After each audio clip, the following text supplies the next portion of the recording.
Welcome to KiwaniTalk. We're a public information program put together by people from the Dearborn Kiwanis Club, normally with help from students at WDHS at Dearborn High School, but today, as it is being in Michigan, it's a snow day, and we are constrained to coming back to my office where we're normally here during the summer. My name is Gary Gardner. I'm your host for this, which is the longest running cable access program in the world, and we're very happy to do it. We've been doing it for over 30 years. We go out to 42 cities. We're on Vimeo and YouTube.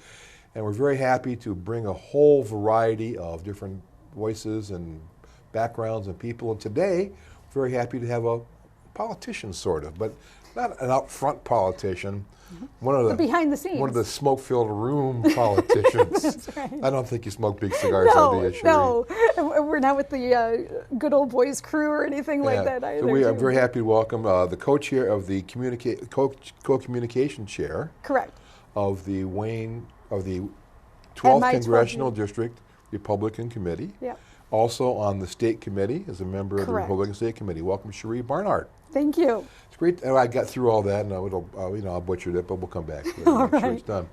So it seems like it's always politics time, and it's been that way for a long time. And I've been involved, and I've run for office 6 prior times. I'm running again this year. But I wasn't always a candidate. You weren't always involved in politics. That's right. Real briefly, how did you get here to where you are, Chere?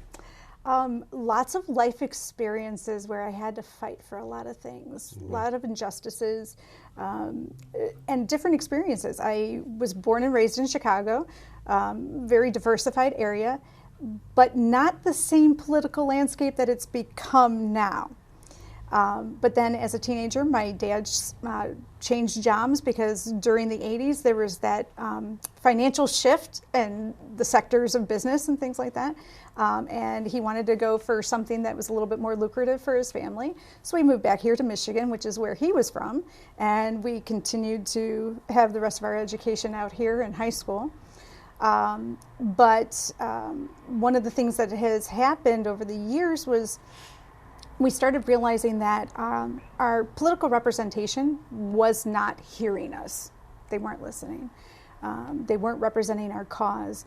My husband and I, we started a family. We moved to Livonia in 2012. And one of my first instances of realizing that our representation was not taking heed to what we, the people, believed in and what we needed for this state, particularly on a local level, was finally 2020, the COVID shutdown.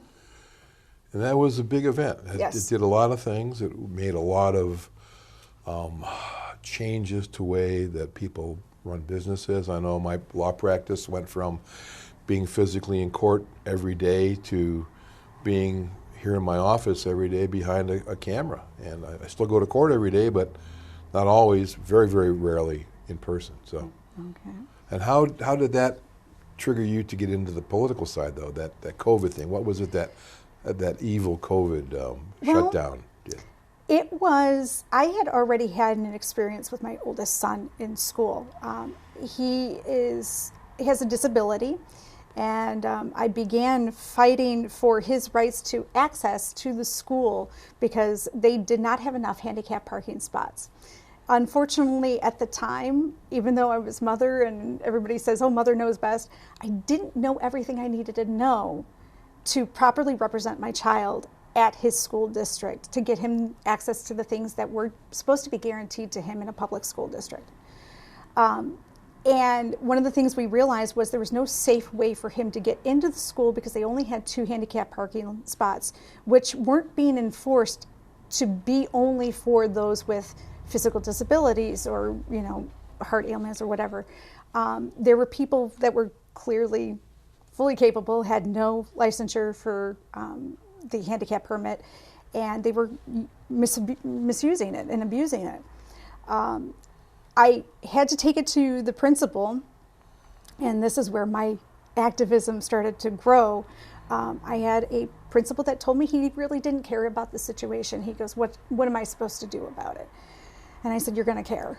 I said, I'm going to make you care. Watch out for mama bears. Yes. On a mission, right? Yes. At that point, I made it my mission to understand the Americans with Disabilities Act.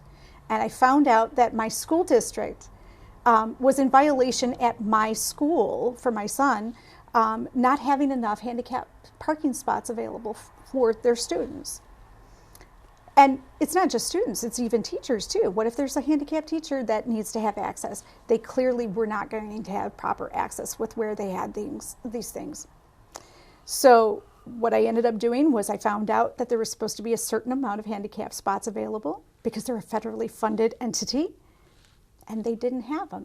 And at every single school in the district that I checked out, they were failing their capacity level. So you took it on yourself then did. to do this and brought it to the school board? And I actually brought it to the superintendent. I even skipped over the school board. I said, if I'm going to do this, I'm going to do it the right way. I'm going to take it to her first. So it's a private conversation, and I can tell her, look, I already know you're in violation.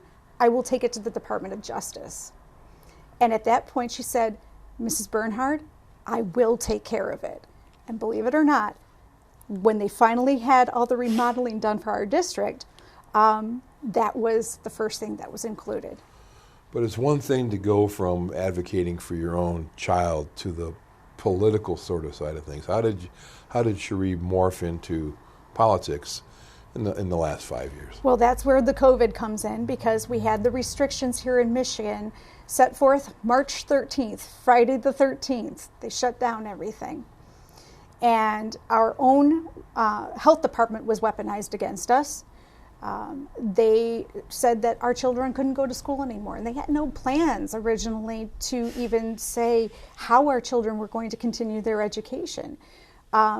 It took them a few weeks before they adapted a policy in which they said, okay, we're going to get Chromebooks for every student so that way they can do online learning twice a week. And that was for the rest of the school year. You're talking almost half the school year at that point. And I thought, this can't continue this way. And then it did. It continued for another whole year afterwards. But this time, now they had a little bit of a better schedule, and there was an everyday plan. But the problem was, it was only for a couple of hours each day. And I had 4 children. So I had to bump up my internet capacity. And I also had to go through a schedule with my children, because 2 of them were on, 2 of them were off. And then vice versa, they would change midday. It was ridiculous, and it was not the venue in which they could learn appropriately. And yet here we were paying taxes for this. So at that point, I realized, even with protesting and whatever else, that wasn't getting the job done.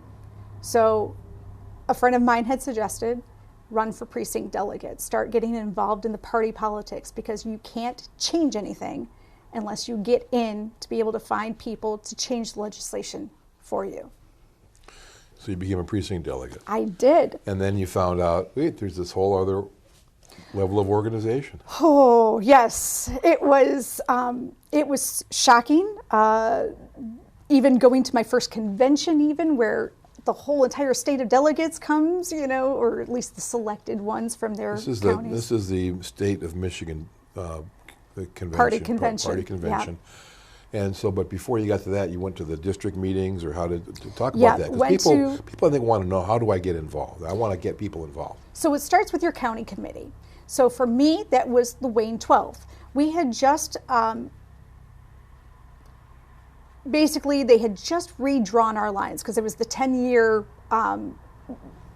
census. Right. So at that point, they had to reaccommodate the lines. So we ended up having, my district was originally the 11th, but it changed that year that I decided to get involved, and it became the 12th. And we got encompassed with parts of Detroit. We have in Dearborn as well, where you're from, and my Livonia. We also have Garden City, we have Inkster, we have Westland. Parts of Dearborn Heights. The Dearborn Heights. Yep. And we also have Southfield. And at this point, when you get together as a county committee, they handle all of your local elections. So their focus is to try to get your city councils, your mayors, things like that elected. So they focus on that part of the politics. But then you make that step up to your district committee, which is the 12th Congressional District, also known as the MI-12 GOP for us. We handle the congressional district, so that's on the federal level. So we will take care of your congressional district, we take care of Senate, things like that when it comes to federal races. That's our focus. We fundraise for that. We campaign for that. We get people on the ground to go ahead and do door knocking for those different campaigns. But if, say, for instance, you've got maybe a little bit more of a local issue that you're trying to contend with, do your county committee. That's going to be your best option for that, because then you're going to be able to find out what the history of the politics are for that city. You can even find out about relationships between different politicians that have occurred over the years and how to best adapt yourself or deal with how those people act. So that way you can start making some changes on your local level. So if I wanted to be, and I am, this is for our viewers, a precinct delegate, it's not thousands of dollars, it's just signing a thing to get on the ballot. And get on the ballot. Right, you run just like any politician. Like any you politician, try to get a vote. you try to talk in your neighborhood, hopefully talk to your friends and neighbors, and quite frankly, there are probably a few more spots than actual candidates. Unfortunately, we don't get enough on both the Republicans and the Democrats. There's not enough people who are participating in precinct delegate and becoming involved, politically active. That's correct. The numbers are usually based off of what the different parties give you for a formula, based off of your Secretary of State race, and then the next 2 years after that, your presidential race. So they'll determine how many seats will be for each precinct based off of that formula. So for us, you know, it's going to be a really big one for us because Trump won the last election in 2024. So for 2026, there'll be actually more seats available for the precinct delegates that they can have an opportunity to be able to serve. And if you get on the ballot and you win, you know, and last time we did it, my wife and I ran, and our next door neighbors ran, and only 3 of us could win. But it wasn't a problem. So right, and that was based off of the Secretary of State race, right? So it was because our party representation did not win that Secretary of State race. So that's why the numbers were reduced that year. But when you win, you get contacted by the district committee and invited to come to the meetings, and you don't have to go to the meetings. No. But there's really a lot that goes on there because you find out what's happening with. In the background, this is whole. It's not smoke-filled rooms, but it's background. Talk about that. Well, there's a lot of background things, and we always need more help. One of the things that happens is candidates need to fill out petitions. They need to get signatures to be able to get onto the ballot. You don't, as a precinct delegate, because all you do is fill out your affidavit of identity, right? But as a candidate, you need to run with signatures usually. Some cities will go ahead and allow you to pay like a fee, $100 or $200 to just appear on the ballot. But it's really a great way to get out with the constituents that you plan on representing in the first place, to just go out and get those signatures, because you can already get a vote that way. So one of the things we do on the county committee level is we have a bunch of volunteers that are willing to help candidates go out and collect those signatures and pass on your message as a candidate to say, hey, look, this guy wants to represent you and he wants to hear from you. He wants to see what you need for the community, and he will try to do that for you. And once you get on, and you don't need hundreds of signatures for most races. I ran for district court judge in Dearborn a couple of times, and I think I needed 300 signatures, which you can do. Right. Then I foolishly ran for circuit court judge. I needed 6,000 signatures. A little more effort involved, but it's a project, and you get out there and you meet people and you talk to them. Yes. But again, once you get past that and you are involved, it's amazing the people and the whole level of involvement that they have and the awareness that you have. And we're going to talk about that. We're going to continue talking about politics, how to move up from being a citizen to a voter to a precinct delegate to maybe even a Chere Bernhard. Be right back in a minute. Don't go away.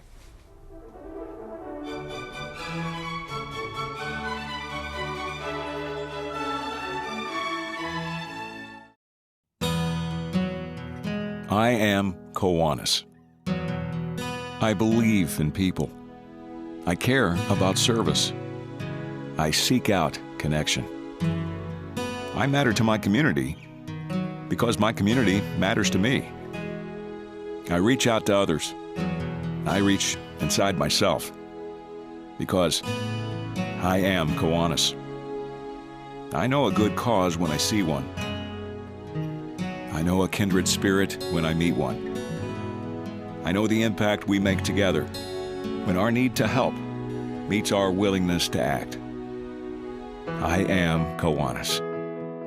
I take notice. I take pride. I take action. I take the opportunity to make a real difference in the life of a child, in the life of my town, in the part of myself that grows stronger by working and serving with others. I'm here. I'm inspired. I am Kiwanis.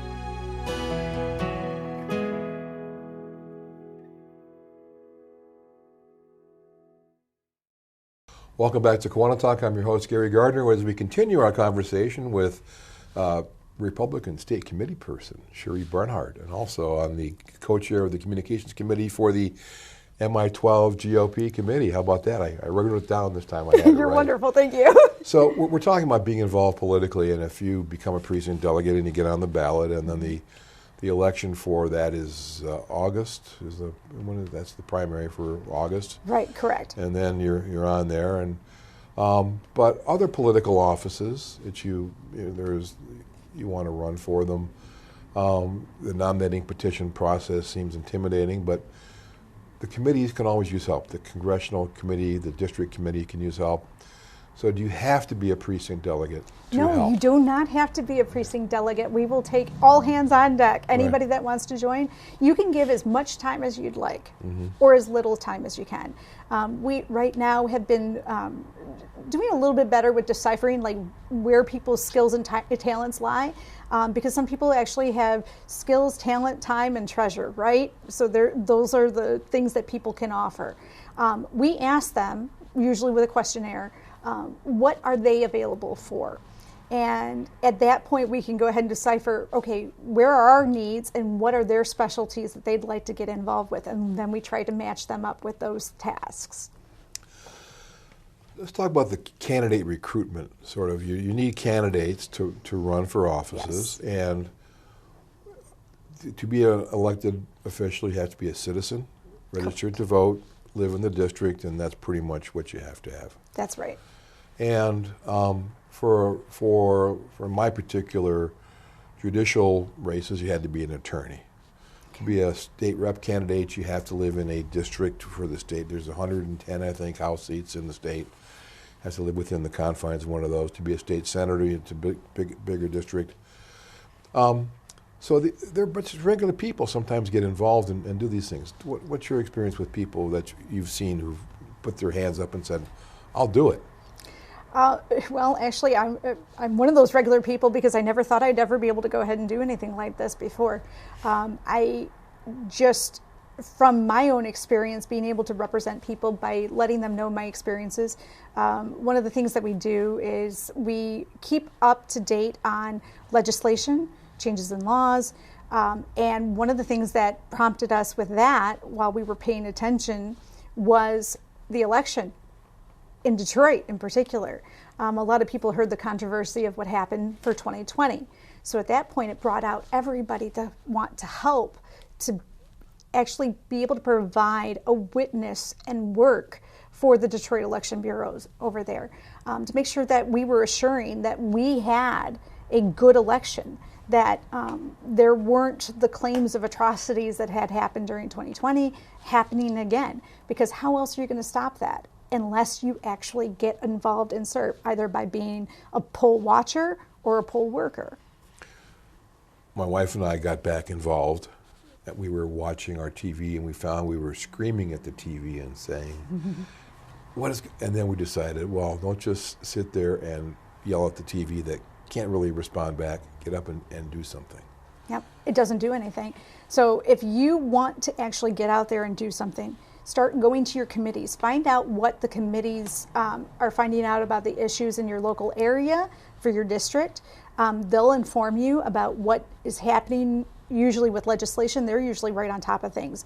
They'll even bring in people that are currently serving in office, so they can let you know what the issues might be at the time, and you can find a way to get involved from that point. And if someone wanted to be involved with the MI12 GOP, how do you find out about the MI12 GOP? Come and visit us on our website at www.mi12gop.org. Okay. We'll have all the information there. In fact, you can find out who all your representation is for your area too. We even include the city politics that are also on there too. So any of your city representation, you'll find out where all those links are. We've got a whole source of information that we gathered there. We also have a page on that website dedicated to learning about your laws, your constitution, your state constitution, not just the U.S. one too, because all of that dictates what goes on within the area that we live in. We want you to know what the legislation is, where your resources are, so you can find out what's actually happening, why it's happening, and what you can do to change it if you don't like it. And it's not just the partisan politics too, like local school boards, local city councils. Yes. All those types of things. You don't have to be politically identified to be a representative, and that's what they talk about. All politics is local, and nothing is more local than being part of a local city council or a school board. Right. And in my case, like I said, you know, when you get involved with the school district, because it is nonpartisan, right? All of those positions, although I will say the little secret, the dirty little secret is, while it says it's nonpartisan, everybody still has partisan politics involved behind their decisions on those boards. You don't have to come out, though. Right. But that's the best way. When you go to those meetings even too, sometimes you can be the witness for your committee by going to those school boards or those city council meetings and bringing back that information, because not all of us, you know, have all the time in the day to be able to keep track of what's all going on. But sometimes we have people that volunteer to go to all these meetings, and they will come back with the information and report back to us what they're finding is happening. So that way anybody else that didn't have the time to go ahead and cover it, they get to know what's going on. They get to go ahead and keep up to date with what the changes are. And many people are somewhat surprised that America is not a democracy, where it's a representative republic. We are a republic, yes, indeed. What's the difference, you know? Well, first of all, if we were a democracy, that means majority rules. In this current climate, would you want majority ruling? Depends if I'm the majority or not. It does, right. But at this point, it's pretty volatile, right? Right. So we wouldn't want that majority that's volatile, if it ever is, to dominate, right? Because then that becomes tyranny. So part of the checks and balances that the founders put in was representatives are elected, and then we have the Senate, and then we have the president, the executive branch, then we have the judicial branch. And there's that three-way balance too. Yes. They're supposed to be cross-checking each other too, and when we have a government that works for us, it does. But when you have people that are advocating sometimes for their own ideals or ideologies, it doesn't work that way, right? This is why I pointed out earlier that it's very important that even our justices, who are not supposed to be partisan, that we pay attention particularly to those races. It's not even just our representation in the legislature.